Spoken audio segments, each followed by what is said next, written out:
로마서 10장 9절에서 10절 내가 만일 내 입으로 예수를 주로 시인하며 또 하나님께서 그를 죽은 자 가운데서 살리신 것을 내 마음에 믿으면 구원을 받으리라.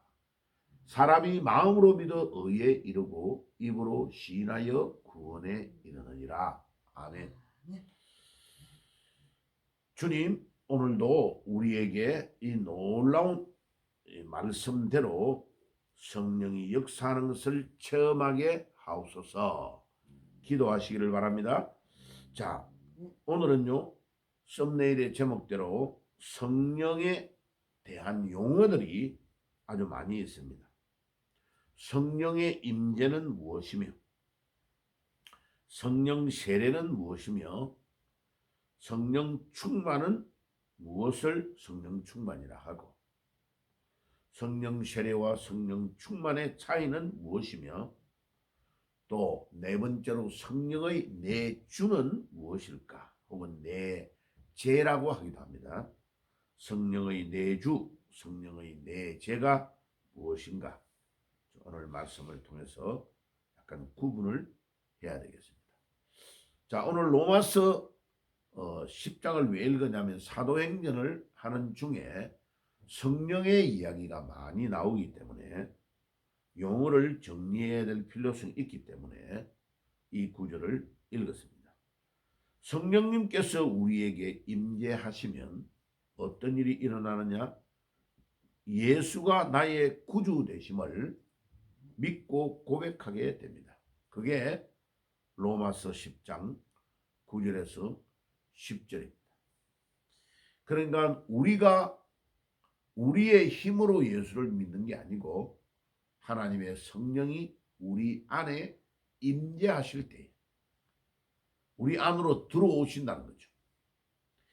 주의 성령이 우리 안에 임재하실 때에 그렇게 믿어지지 않았던 예수가 나의 구주인 것이 믿어지는 고백을 할 수 있는 것입니다. 그때에 두 가지를 믿게 됩니다. 예수님이 나의 죄를 위해서 돌아가셨구나. 그러면 어떻게 돼요? 회개가 일어납니다. 아, 내가 죄인이었구나. 나와 같은 죄인을 위하여 예수님이 이곳에 오셨구나. 그러면 귀신이 걸렸던 자는 귀신이 떠나가고 하나님의 성령이 임하면 막 기쁨이 넘칩니다. 얼굴 표정이 순식간에 달라집니다. 그래서 전도할 때에 예수 영접을 하면 얼굴 표정이 순식간에 바뀌는 것을 볼 수 있습니다. 제일 정확하게 볼 수 있는 것은 무당 같은 사람들 있잖아요. 귀신에게 잡혀가지고 무당 노릇을 하거든요. 그런데 예수 그리스도를 구주로 영접하는 순간에 그 무당에게 역사했던 귀신이 순식간에 확 떠나가는 일이 일어납니다.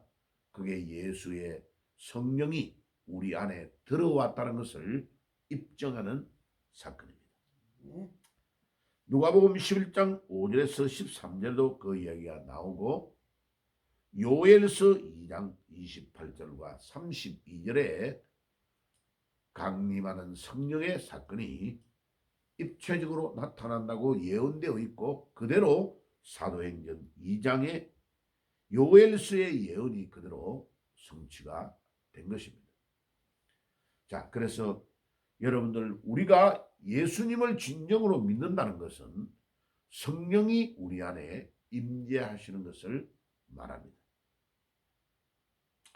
그리고 그 성령님을 우리가 또 전적으로 의지하지 아니하고 예수님의 임재를 체험했는데 또 대부분의 사람들은요 세상으로 이렇게 발을 담그고 들어갔다가 나왔다가 양다리를 걸치는 삶을 살 때가 많습니다.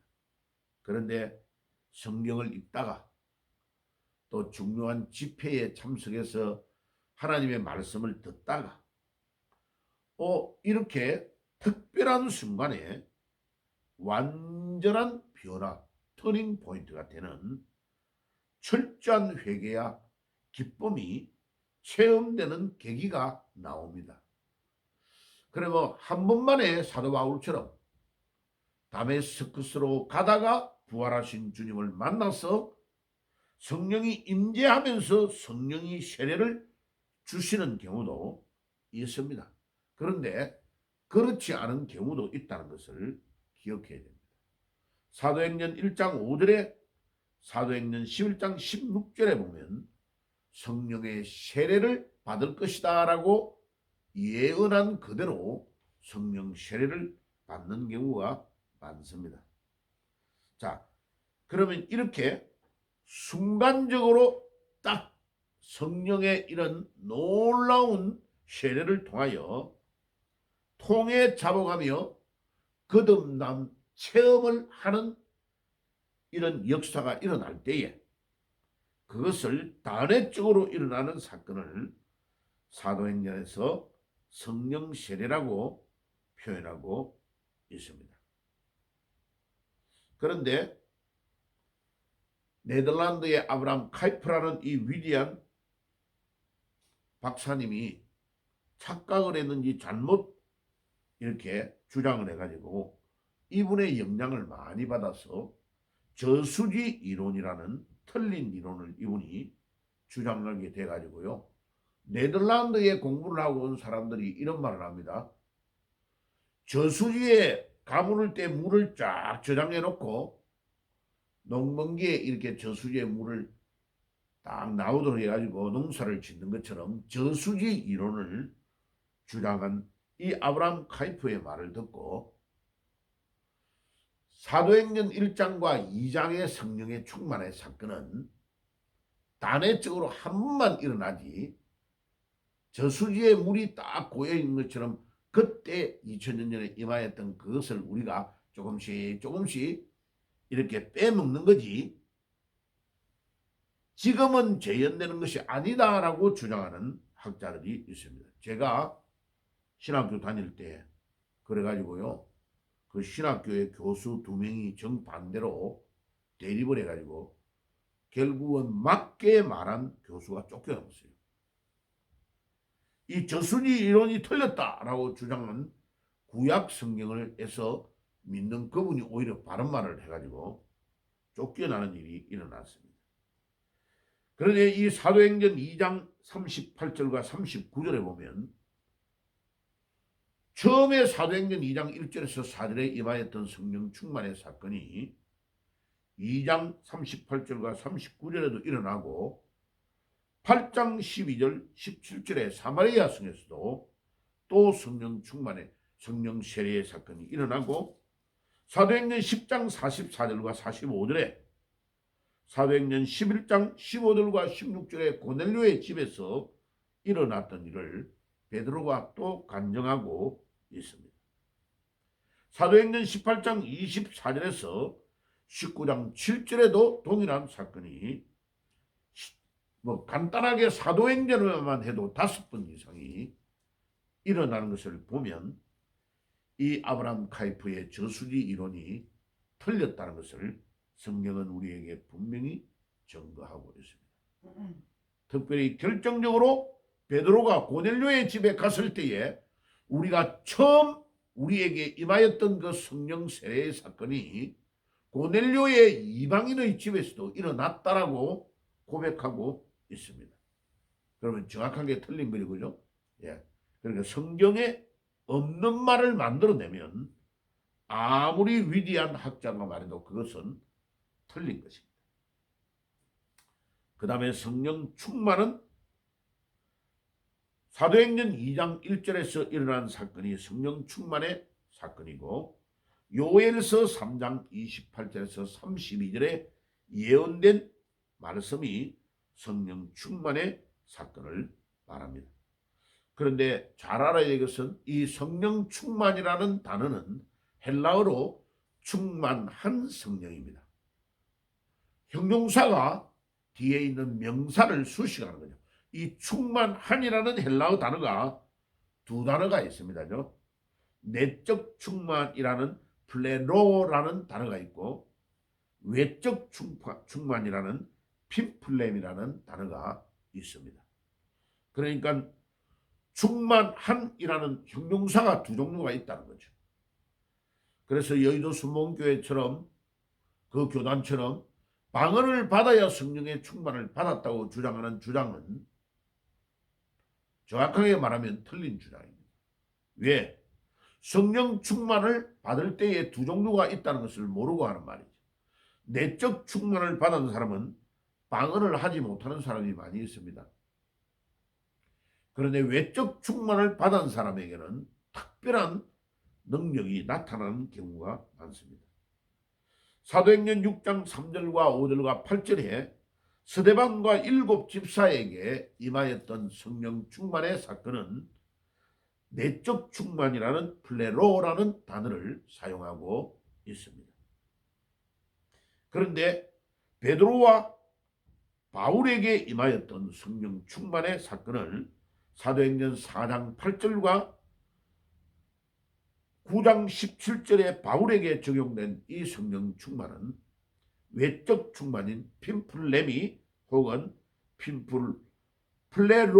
플레스도라는 단어를 사용하고 있습니다. 이것은 특별한 역사를 위해서 하나님의 성령이 임하는 것을 분명히 이야기해 주고 있습니다. 그러면 목사님, 내적인 충만과 외적 충만이 뭐가 다릅니까? 라고 말하면 내적 충만이라는 이 프레로라는 단어는 성도라면 반드시 보편적으로 받아야 될 성령의 충만을 말합니다. 에베소서 5장 18절에 오직 성령의 충만을 받으라라고 명령형으로 말하는 이 현재 명령은 예외가 없다는 겁니다. 성령 충만을, 내적 충만을 모든 성도가 다 받아야 되는데 그 성령 충만은 에베소서 5장 18절에서 나타나고 있습니다.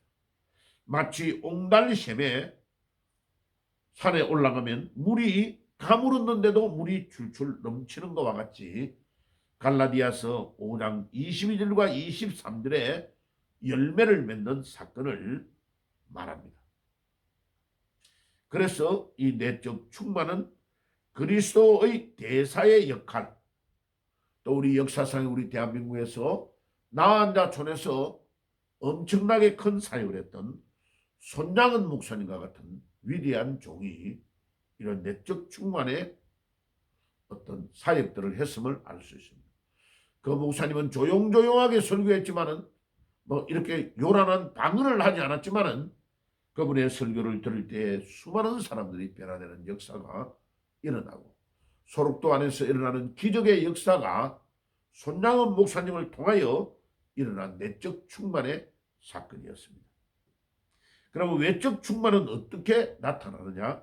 베드로와 바울과 같이 특별한 역사를 할 때에 빈 그릇에 물을 부어서 흘러 넘치게 하는 것과 같은 사역, 특별한 방언, 외적인 기적, 죽었던 자가 살아나고 손수건만 던져도 병이 낫는 역사, 사람이 지나가는데 그림자만 지나가도 역사가 일어나는 특별한 사역들이 복음을 전할 때 일어나는 사건이 있는데 바로 이 사건이 외적 충만에서 일어난, 나에게는 전혀 없는데 외부에서 하나님의 능력으로 부어주시는 충만을 외적 충만, 헬라어로는 핀플레미 혹은 플레스도라는 단어로 사용하고 있습니다.